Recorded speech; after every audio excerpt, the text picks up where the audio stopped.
The Douglas DC3, designed in 1935, was one of the most important and successful aircraft of the Second World War.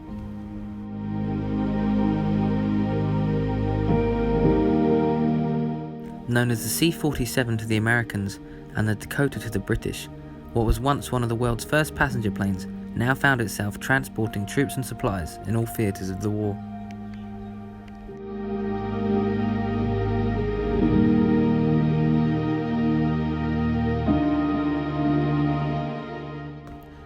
More than 10,000 were built in factories in Oklahoma and California.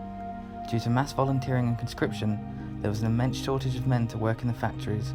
Women took on the role to replace the men sent to war. Rosie the Riveter became a cultural US icon, representing all the women that worked in all aircraft factories.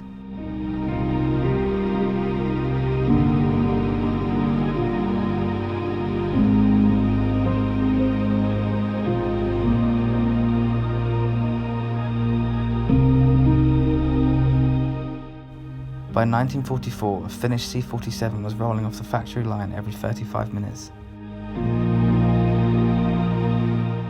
Although it saw action all over the world, it's most famous for the role it played during Operation Overlord, also known as D-Day.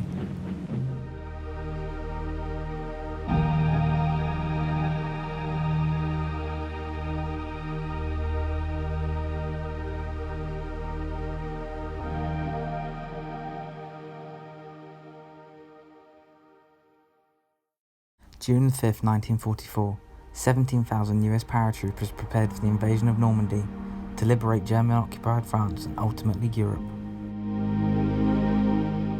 Nearly every Allied aircraft in the build-up to D-Day was painted with black and white invasion stripes, the idea being that Allied planes could be more easily identified and reduce the risk of friendly fire. Just before they were about to board for takeoff, General Eisenhower, the man in charge of the whole operation, visited some paratroopers of the 101st Airborne Division and stood and spoke to the men who would soon be the first to drop into France, giving them a boost of morale before they embarked upon their mission.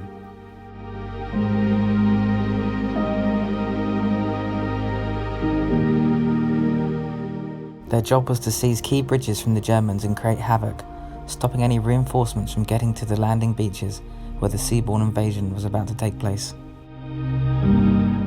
In the early hours of June 6, 1944, the skies of southern England were filled with the sight and sound of over 12,000 aircraft, the largest airborne invasion in human history, among them almost 1,000 C-47s, each filled with 28 paratroopers, most of whom were about to experience combat for the very first time.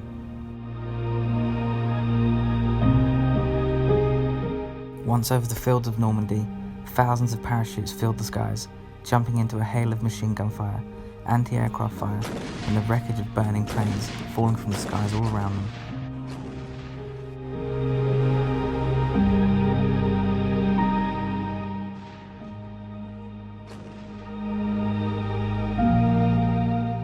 Although fully equipped to fight, many soldiers were dropped far from their landing zones and were scattered, separating them from their units. Jumping at such high speeds, some had their weapons and ammunition torn from their bodies, landing behind enemy lines alone, with nothing to fight with. The Germans had flooded the fields in anticipation of an airborne invasion, with the goal of drowning the over-encumbered paratroopers tangled in their chutes. Sadly, this worked and was effective.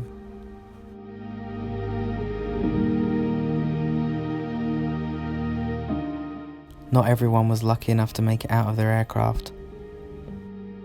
42 Dakotas were shot down on D-Day.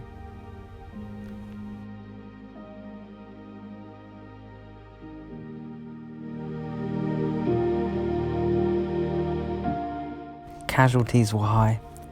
Over the course of the Normandy campaign, over 1,000 US paratroopers were confirmed killed, almost 3,000 wounded, and 4,500 missing in action, presumed dead. Out of 17,000 men to jump, that's a casualty rate of about 50%. Almost 10,000 American servicemen are buried by Omaha Beach in Normandy.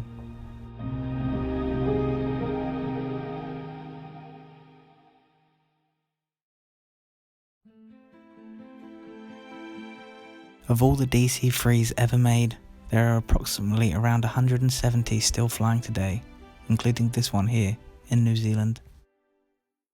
This particular aircraft was built in 1944 for the New Zealand Air Force. After the war, it resumed its original purpose of transporting passengers and cargo, something that it still does today, 77 years later. And I was about to become one of these passengers, sitting in this tin can, feeling the vibrations through the fuselage, the smell of the fuel and the roar of the engines, the hum of the propellers. I couldn't help but think of what it must have been like for those guys, crossing the English Channel all those years ago.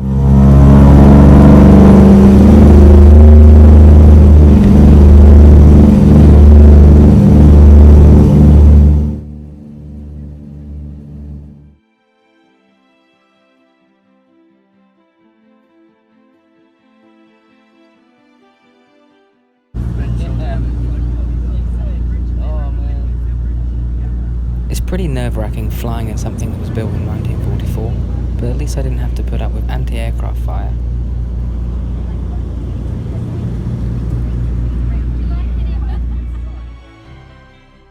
Aside from a few updated electronic controls and an iPad instead of radar for GPS, the cockpit remains virtually unchanged since the war.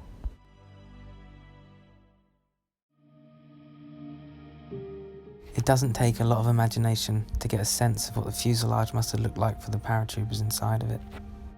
They would have had to sit weighed down with 40 kilograms of gear on these rigid aluminium seats in the dark and cold, not knowing if they'd still be alive in the next few hours.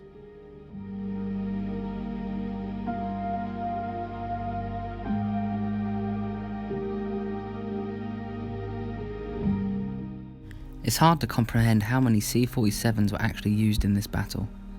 They carried the troops, jeeps, medicine, food, brought wounded men back, and even towed gliders on the back of them. They were the backbone of this operation.